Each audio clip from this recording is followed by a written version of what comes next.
Welcome to స్వప్నామృతం. ఇప్పుడు బచ్చాలు ఎలా చేయాలో చూపిస్తానన్నా కదా, రండి బచ్చాలు ఎలా చేయాలో చూపిస్తాను. 2 కప్స్ మైదా పిండి వేస్తున్నాను. 2 కప్పుల మైదా పిండి, 1 కప్పు గోధుమ పిండి వేస్తున్నాను. 2 వేసి కలుపుతున్నాను. ఇప్పుడు కొద్దిగా సాల్ట్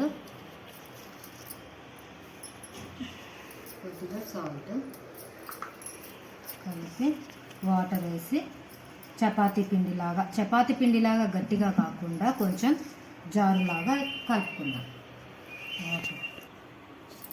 ఇప్పుడు ఇలా కలుపుకున్నాం కదా, ఇలా అనాలి, ఇదిగో ఇలా రావాలి. ఇప్పుడు కొద్దిగా ఆయిల్ వేసి మళ్ళీ కలుపుకుందాం.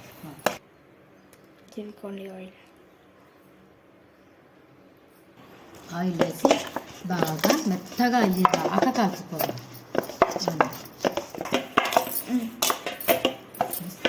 ఇలా మెత్తగా ఆయిల్ అంతా అబ్జర్వ్ చేసుకునేదాకా ఇలా కలుపుకోవాలి. చూడండి, ఇలా మెత్తగా. ఇది కొద్దిసేపు నానాలి.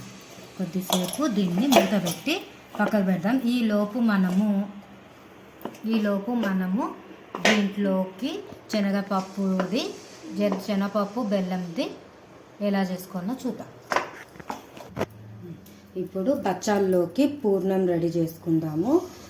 2 కప్స్ శనగపప్పు ఉడకబెట్టి పెట్టాను నేను. 2 కప్స్ శనగపప్పు, ఇదో చూడండి ఎలా మెత్తగా అయిందో. ఇప్పుడు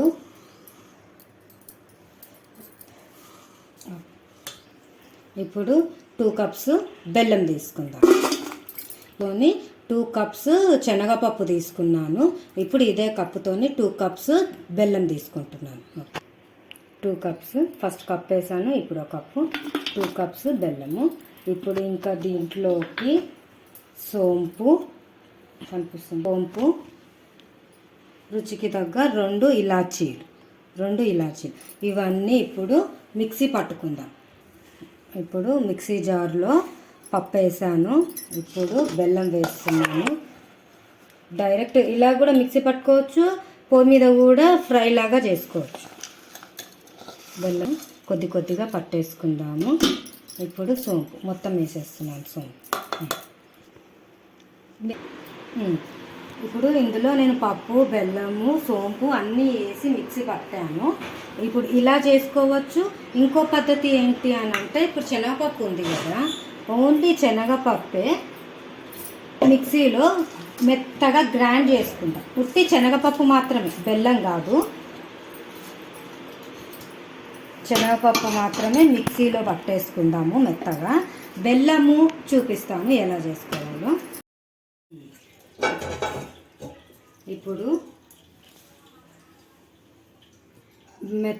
మిక్సీ పట్టుకున్నాం కదా, ఇది ఫస్ట్ మెథడ్.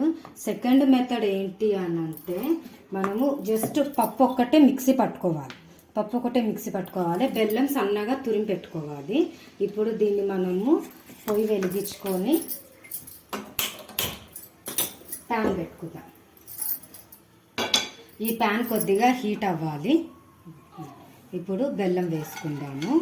బెల్లం వేసుకొని ఇందులోనే కొద్దిగా వాటర్, నేను 1 కప్పు శనగపప్పు తీసుకున్నాను, అసలు 2 కప్పులు శనగపప్పు తీసుకున్నాను. 1 కప్పు మెథడ్లోనేమో మిక్సీలో చూపించాను కదా, ఇది 2వ కప్పు ఓన్లీ పప్పు మిక్సీ పట్టుకున్నాను. ఇప్పుడు బెల్లం ఫ్రై చేస్తున్నాను. కొద్దిగా వాటర్ వేసి దీన్ని ఫ్రై చేస్తున్నాను. ఇది కరిగేదాకా ఫ్రై చేస్తాను. ఇప్పుడు బెల్లము కరుగుతుంది. బెల్లం కరగగానే పప్పు వేసేసుకోవాలి. ఇప్పుడు పప్పు వేసేసుకుందాం.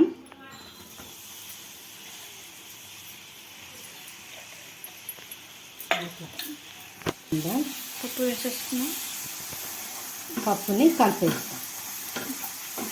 ఇప్పుడు ఇది వేసాం కదా, మొత్తము బెల్లము అంతా కలిసింది కదా, దీంట్లోకి మనం కొద్దిగా నెయ్యి వేసుకుందాము. 3 టేబుల్ స్పూన్స్ నెయ్యి, కొద్దిగా నెయ్యి వేసాను, కలుపుకుందాం, బాగా కలిపేసుకుందాము. ఇప్పుడు ఇది బాగా నెయ్యి వేసి బాగా కలిపాం కదా, ఇది ఒకవేళ మీకు లూజుగా అనిపిస్తే ఇంకొద్దిసేపు ఇలాగే వేడిగా కలుపుతూ ఉండండి, పొయ్యి మీదనే పెట్టి. అప్పుడు ఇది కొంచెం గట్టిగా అవుతుంది. గట్టిగా అయినప్పుడు మాత్రమే మనకి ఉండలు చేసుకోవడానికి ఈజీగా ఉంటుంది. ఇప్పుడు చూడండి, ఇంకో ఈ స్ట్రక్చర్ రావాలి ఇలా. ఇది కొంచెం చల్లగా అయిన తర్వాత మనము ముద్దలు కట్టేసుకుందాం. చూడండి, ఇలా రావాలి, ఇలా ఈ స్ట్రక్చర్ రావాలి, ఇలా మెత్తగా అయిపోవాలి. ఓకేనా? ఇప్పుడు ఇది చల్లగా అయ్యింది. చల్లగా అయినప్పుడు మనము ముద్దలు కట్టేసుకుందాము.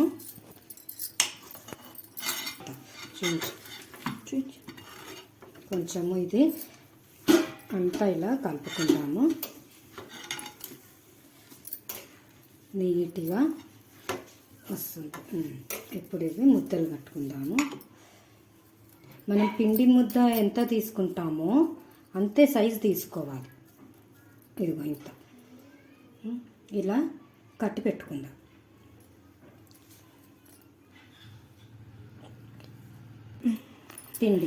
పిండి బాగా మెత్తగా అయిపోయింది. కొద్దిగా మళ్ళీ పైనుంచి ఆయిల్ అప్లై చేసుకున్నాను. చేసి ఇలా ముద్దలు ఇలా చేసాము. కొద్దిగా ఇది ఒక్కసారి ఇలా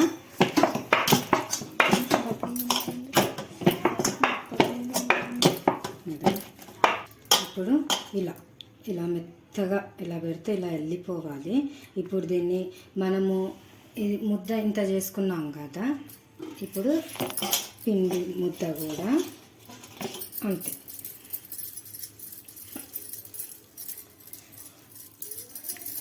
అంతే సైజులో చేసి పెట్టుకున్నాను. పిండి ముద్దలు రెడీ చేసుకున్నాను. ఇప్పుడు చేసుకుందాం. ఇప్పుడు మనము పిండిని ఇలా వెడల్పుగా అనుకుందాము. ఇలా అనుకొని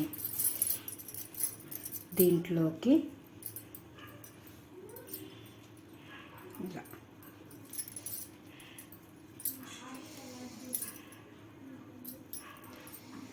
మోమోలా చుట్టాలి.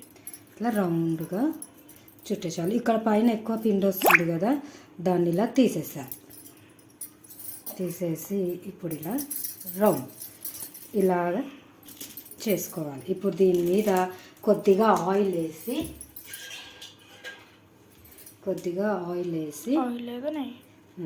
పిండి మీద కూడా కొద్దిగా ఆయిల్ వేసుకుందాం. ఈ కవరు మనకి శారీస్కి వస్తుంది కదండి, శారీస్కి వస్తున్న కవరే తీసుకున్నాను నేను. దాని మీదనే పల్చగా ఒత్తేసుకున్నాను. మనం బటర్ పేపర్ అయినా వేసుకోవచ్చు. దీని బదులు బటర్ పేపర్ అయినా వేసుకోవచ్చు. ఇప్పుడు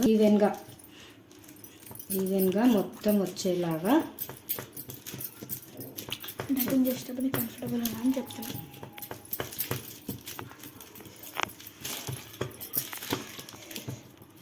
ఇలా చేయితోనైనా ఒత్తుకోవచ్చు, మనం చపాతీ కర్రతోనైనా చేసుకోవచ్చు.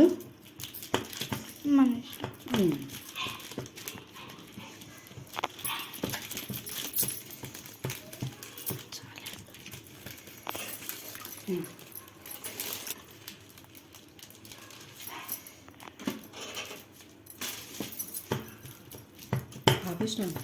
ఇది చేసుకున్నాం కదా, దీన్ని కాల్చుకుందాం. మనం పొయ్యి వెలిగించి ప్యాన్ పెట్టుకుందాం. ప్యాన్ కొద్దిగా హీట్ అయిన తర్వాత మనం దీనికి ఆయిల్ అయినా వేసుకోవచ్చు, నెయ్యి అయినా వేసుకోవచ్చు. నేను నెయ్యి వేస్తున్నాను. ఇప్పుడు ప్యాన్ వేడైంది, నేను నెయ్యి వేస్తున్నాను. నెయ్యి వేసాక ఇప్పుడు పేపర్ నుంచి స్లోగా తీసేసుకుందాం. తీసుకొని మెల్లిగా వేద్దాం. ఇప్పుడు అది కొంచెం వేగాలి.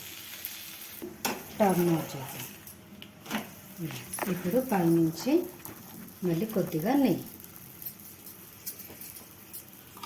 నెయ్యి వేసి కాల్చుకుందాం. వేసేసిన తీయదు. ఇప్పుడు మళ్ళీ మలిపేసుకొని రెండో వైపులా కూడా నెయ్యి అప్లై చేసుకుందాం.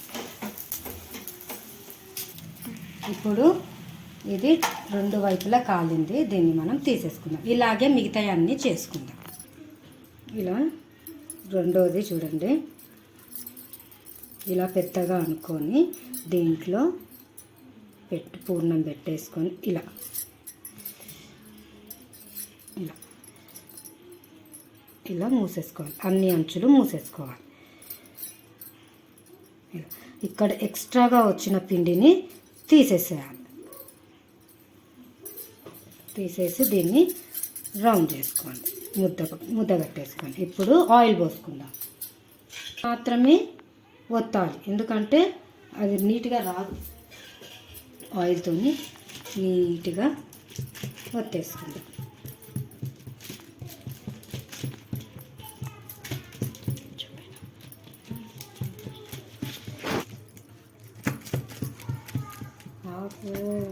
ఇప్పుడు ఇది అయింది కదా, మనము ఇక్కడ నెయ్యి పోసుకుందాము.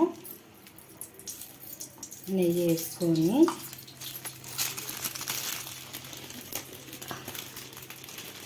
భక్షాలు వేసుకుందాం. అది కొద్దిగా కాలాలి. ఇప్పుడు ఇది టర్న్ చేసుకుందాం. టర్న్ చేసుకొని కొద్దిగా ఆయిల్, నెయ్యి,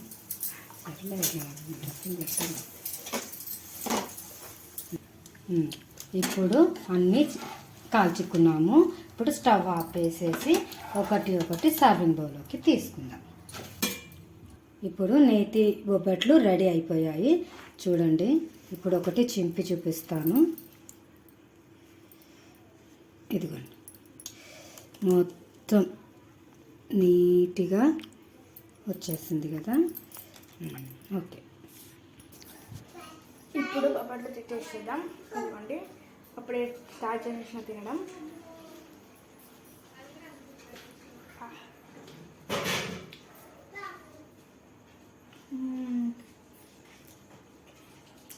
ఇలాంటి మరిన్ని వీడియోస్ కోసం like, share and subscribe. Notifications రావడానికి బెల్ కొట్టండి. By guys.